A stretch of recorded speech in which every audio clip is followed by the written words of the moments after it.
Ahora tengo 80 años. 80 años y una casa silenciosa en la colonia del Valle, en la Ciudad de México, que parece más chica de lo que siempre fue. No porque las paredes se hayan encogido, sino porque la persona que la llenaba ya no está aquí. Mariana se fue hace 5 años, y mucho antes del día en que partió, yo ya la había perdido de una manera que tardé demasiado en comprender. Cuento esto porque entender algo demasiado tarde tiene un peso que ninguna palabra puede cargar por sí sola, pero lo voy a intentar, se lo debo a ella, y, de alguna forma, me lo debo a mí también. Mi nombre es Roberto Castillo. Nací en 1944, hijo de un carpintero de un pueblo de Jalisco y de una madre que nunca necesitó mucho para ser feliz. Crecí aprendiendo que un hombre trabaja, provee y mantiene, que hablar de más es una cursilería, que el amor se demuestra con acciones, no con palabras. Aprendí tan bien esa lección que la llevé a mi matrimonio como quien carga una maleta pesada sin darse cuenta de cuánto le lastima la espalda con el paso de los años. Conocí a Mariana en 1965, en una fábrica de componentes industriales aquí en la del Valle. Yo tenía 23 años, era un ingeniero recién egresado, lleno de ambición, y ella tenía 21, trabajaba como secretaria en el área administrativa, y tenía una forma de reírse que hacía ruido en silencio. Parecía imposible, pero así era. Uno sentía su risa sin necesidad de estar cerca. Esa risa me encontró incluso antes de que yo supiera su nombre. Nos casamos al año siguiente, en una ceremonia sencilla, con pocas familias y muchas lágrimas de emoción. Durante los primeros 10, quizás 15 años, fuimos cercanos de una forma cuyo valor solo entendí después de que pasó. Nos sentábamos a la mesa después de la cena y ella me contaba de su día, de sus compañeras, del libro que estaba leyendo, de una vecina que había dicho algo curioso en el mercado. Yo hablaba del trabajo, de los proyectos, de las ideas que me emocionaban. Había un hilo entre nosotros, un hilo vivo, cálido, que latía cada vez que una palabra se encontraba con otra en el aire de nuestra cocina. Pero el trabajo fue creciendo, y yo fui creciendo dentro de él. A finales de los 70 ya era ingeniero senior. A principios de los 80, jefe de departamento. Y lo que era un empleo se fue convirtiendo en una identidad. Llegaba a casa con la cabeza llena de problemas de producción, de personal, de plazos. Mariana empezaba a contar algo y yo la oía con los oídos, pero no con el resto del cuerpo. Me quedaba repasando mentalmente una hoja de cálculo, resolviendo un conflicto con un proveedor, anticipando la junta del día siguiente. Cuando ella preguntaba, ¿me estás escuchando?, yo le repetía sus últimas palabras como prueba. Pero, ¿prueba de qué? De que sabía captar sonidos, no de que estaba ahí de verdad. Yo creía que mis problemas eran más urgentes. Al fin y al cabo yo mantenía la casa, trabajaba por los dos. Esa era mi manera de amar, me decía a mí mismo, y me lo creí por demasiado tiempo. Fue en 1995 cuando pasó algo que debió haberme cambiado por completo. Tenía un colega en la fábrica llamado Daniel. Trabajamos juntos 18 años. Un hombre callado, de confianza, bueno en lo que hacía. Tenía una esposa, Paula, y 2 hijas. Platicábamos en los descansos sobre fútbol, sobre los jefes, sobre las quejas del día a día. Un abril de ese año, Daniel no fue a trabajar. Al día siguiente, tampoco. El miércoles, Paula me llamó para decirme que había tenido un problema grave de salud el fin de semana. Tenía 51 años. La libró por muy poco. Cuando lo visité en el hospital unas semanas después, estaba diferente. Más lento, más introspectivo. Al principio hablamos de cosas sencillas, y entonces dijo algo que quedó suspendido en el aire entre nosotros como humo. Dijo que Paula había intentado hablar con él durante 6 meses sobre la salud de su mamá y que él nunca le había preguntado nada al respecto. Creía que la estaba escuchando, pero no era así. Cuando dijo eso, lloró. Aquel hombre de 51 años, todavía frágil por la recuperación, lloraba por no haber escuchado a su propia esposa. Yo pensé que era el shock emocional de quien acaba de enfrentar algo tan serio. Pensé que era una reacción al susto, a los medicamentos, al peso de lo que había pasado. No lo relacioné conmigo. No vi el espejo que Daniel me estaba mostrando sin saberlo. Daniel volvió al trabajo 3 meses después, pero era otro hombre. Empezó a salir puntualmente a las 4:30 de la tarde todos los días, sin importar lo que estuviera pasando. Antes se quedaba hasta las 8 o 9 de la noche sin quejarse. Dejó de pedir horas extra. Al principio eso me molestó. Pensé que había perdido el compromiso, que el susto le había aflojado algo por dentro que debía ser firme. Pero trabajó hasta jubilarse, con la misma competencia de siempre, solo que con otros límites. Y por lo que supe después, Daniel y Paula siguen juntos, viviendo sus 80 y tantos años lado a lado, como debe ser. Yo no aprendí lo que debía haber aprendido de Daniel.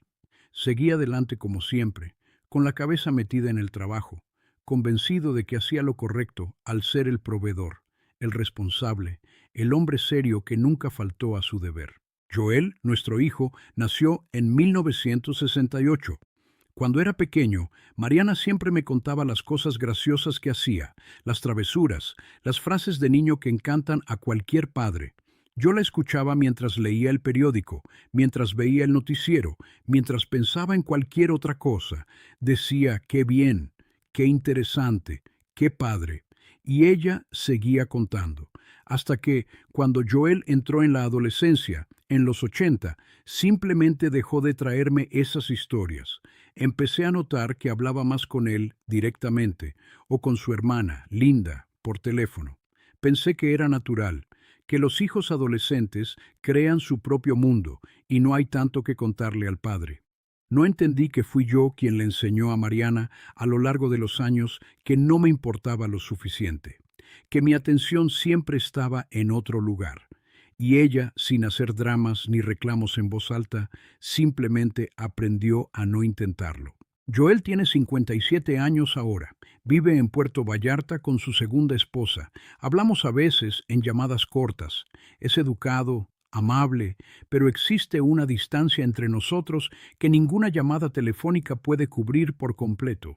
A veces pienso que él aprendió de Mariana que yo no soy alguien con quien se puede conversar de verdad. Y esa idea duele de una forma que no tiene nombre. Mariana y yo nos jubilamos en 2007. Yo esperaba que, con el tiempo libre, las conversaciones volvieran. Que ahora, sin el trabajo para distraerme a cada momento, por fin pudiera estar presente como nunca lo fui. Pero no fue lo que pasó. Pasábamos horas en la misma sala y apenas intercambiábamos palabras más allá de lo necesario. Yo le preguntaba qué quería de cenar. Ella respondía. Yo comentaba una noticia. Ella asentía con la cabeza. Era todo. Y yo pensaba que estaba bien, que así funcionaban los matrimonios maduros, que el silencio entre dos personas era señal de comodidad, no de distancia. Estaba completamente equivocado. Y lo peor es que hubo señales a mi alrededor durante años. Simplemente no sabía ver lo que tenía delante de mis ojos. Recuerdo una tarde de domingo, creo que era 2009, en la que Mariana se quedó sentada en el patio por casi 2 horas, mirando el jardín. Pasé junto a ella 3 veces. La primera, le pregunté si quería un jugo. Dijo, no, gracias. La segunda vez, ni le pregunté nada. Solo fui por agua para mí. La tercera vez estaba exactamente igual, con esa mirada que atravesaba todo el jardín sin fijarse en nada. Le dije, ¿qué pasa? ¿Todo bien? Ella respondió, solo estoy pensando. Yo dije, bueno, y volví a meterme a la casa. Nunca le pregunté en qué estaba pensando. Nunca me senté a su lado para compartir ese silencio que pedía compañía. Hoy, cada vez que miro esa silla vacía en el patio, me pregunto qué estaría pasando por su cabeza esa tarde. Y sé que nunca lo sabré, porque nunca pregunté. Esa es la parte más difícil de cargar. No los grandes errores, no las peleas que nunca tuvimos. Los pequeños momentos que se acumularon en décadas de silencio elegido. Cada vez que le di la espalda a una conversación. Cada vez que respondí sin escuchar. Cada vez que ella lo intentó y se encontró con una pared donde debería haber encontrado a una persona. En 2005, una vecina llamada Viviana, que vivía 3 casas más abajo desde hacía más de 20 años, se mudó de repente. Ella y su esposo, Roberto, habían llegado a la colonia casi al mismo tiempo que nosotros, por ahí de principios de los 80. Mariana y Viviana tenían una amistad bonita, de esas que se construyen al ritmo lento de las tardes en el patio, del café compartido, de las pláticas que no necesitan un tema definido para durar horas. Roberto se había jubilado en 2004, lleno de planes de viajes, de paseos pospuestos por décadas de trabajo. Pero menos de un año después, Viviana se fue y le pidió el divorcio. 66 años de edad, 41 de vida juntos, y ella eligió irse. Recuerdo que Mariana me lo contó una noche. Ella estaba leyendo una revista, yo veía el noticiero con el volumen bajo. Dijo, Viviana dejó a Roberto. Respondí, híjole, qué triste. Se quedó un momento en silencio y luego completó con la voz tranquila de quien no está simplemente relatando un hecho. Dijo que prefería estar sola a pasar el resto de sus días con alguien que nunca la veía de verdad. Si esta historia te interesó, no olvides suscribirte a nuestro canal y dinos desde qué ciudad nos estás viendo. Continuamos. Te prometo que esta será la mejor historia que escucharás en tu vida. Yo respondí algo vago y volví a poner atención a la televisión. No me tomé esa frase para mí. No me pregunté si aplicaba a nosotros. Mariana me estaba diciendo algo con las palabras de Viviana, pero yo no estaba equipado para escuchar lo que no se decía directamente. Ella tocaba suavemente una puerta, esperando que alguien la abriera desde adentro. Y yo ni cuenta me di de que había una puerta ahí. Años más tarde, ya con el peso de lo que perdí, entendí que ella intentó varias veces darme esa oportunidad. No con gritos, no con escenas dramáticas. Lo intentaba de una manera suave, casi silenciosa, como quien extiende la mano en la oscuridad esperando que la otra persona también extienda la suya. Y yo nunca la extendí. En 2010, Linda, la hermana de Mariana, enfermó de repente. Fue demasiado rápido, demasiado cruel. 4 meses después del diagnóstico, falleció. Tenía 65 años. Mariana quedó destrozada por dentro, de esa forma que solo conoce quien pierde a alguien verdaderamente insustituible. La noche en que le dimos el último adiós a Linda, llegamos a casa, y Mariana se sentó a la mesa de la cocina. Se quedó inmóvil durante una hora entera, sin llanto, sin palabras, solo presente en un silencio que pesaba. Le preparé un té, puse la taza frente a ella y me senté al otro lado de la mesa sin saber qué decir, porque nunca aprendí a estar presente en los momentos en que las palabras no bastan. Después de un largo silencio, ella dijo, Linda y yo hablábamos cada semana, durante 40 años, cada semana. Ella sabía todo sobre mi vida. Yo respondí, lo sé, eran muy unidas. Y ella completó, con una voz baja que no temblaba, pero que pesaba como una piedra. Era la única que realmente me escuchaba.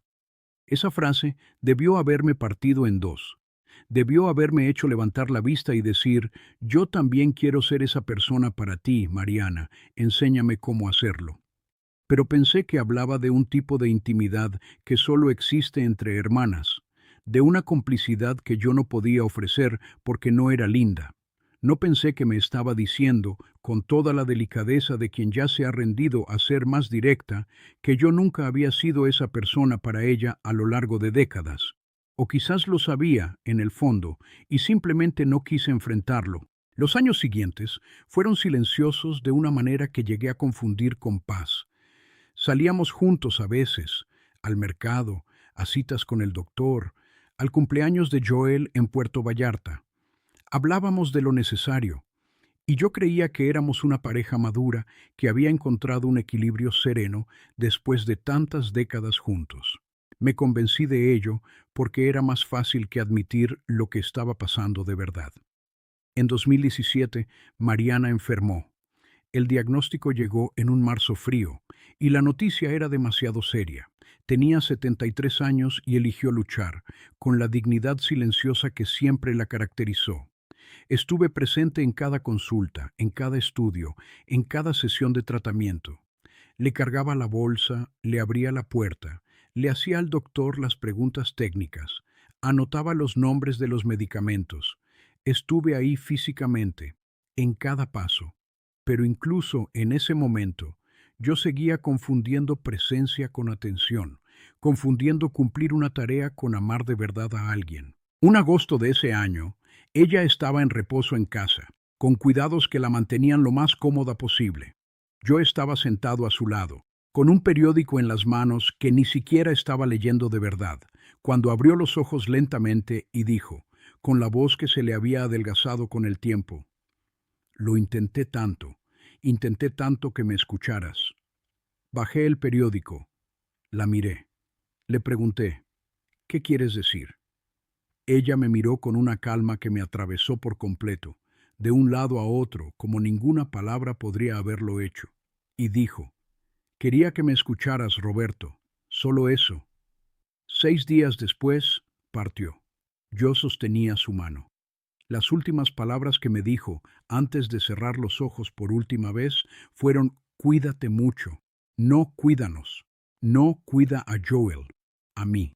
Porque incluso en ese instante final, con todo lo que había entre nosotros, ella todavía estaba pensando en mí. Y yo, que pasé 40 años sin escuchar lo que intentaba decirme, finalmente lo oí. Demasiado tarde para cambiar lo que fue, pero a tiempo para entender lo que perdí. Eso es lo que cargo ahora, con mis 80 años y esta casa vacía en la del Valle. No la culpa de quien se equivocó por maldad, porque nunca fue maldad. Fue distracción, fue arrogancia disfrazada de responsabilidad, fue creer que proveer y estar físicamente presente eran suficientes para que una persona se sintiera vista, escuchada y amada de verdad. Mariana no quería más dinero, no quería más comodidades, no quería que yo fuera diferente en el trabajo. Ella quería que yo estuviera ahí cuando hablaba, que le preguntara cómo estaba y esperara la respuesta completa, sin estar pensando en otra cosa mientras llegaba. Que tuviera una curiosidad genuina por su vida, por sus pensamientos, por sus sentimientos. Lo intentó por años, por décadas, con historias sobre su día, con comentarios sobre los vecinos, con frases disfrazadas sobre Viviana y Roberto, con el silencio pesado después de que Linda se fue. Lo intentó de todas las formas que conocía, con la paciencia de quien todavía cree que el otro algún día se dará la vuelta y estará ahí de verdad. Y yo nunca estuve para ella. Hoy, cuando Joel llama, lo escucho, de verdad. Le pregunto cómo está su esposa, cómo va el trabajo, cómo se siente sobre las cosas de la vida. A veces duda, como si no supiera qué hacer con esta apertura que nunca antes existió, pero responde, y yo lo escucho sin interrumpir, sin estar en otro lugar mientras habla. Es tarde, lo sé, pero es lo que tengo ahora, y lo hago en honor a lo que Mariana intentó enseñarme durante toda una vida. Si tienes a tu lado a alguien que intenta contarte sobre su día, sobre un pensamiento, sobre cualquier sentimiento, guarda el celular en el bolsillo, apaga la tele. Mira a esa persona, no para repetir sus últimas palabras como prueba de que estabas escuchando, para estar realmente ahí, en ese momento, en ese instante, que no volverá. Porque lo que no se puede recuperar cuando la persona que amas todavía está viva y disponible, e intentándolo, es el tiempo, y el tiempo no avisa cuándo se está acabando. Yo lo aprendí a costa de todo lo que perdí, y espero, de verdad espero, que tú lo aprendas antes que yo.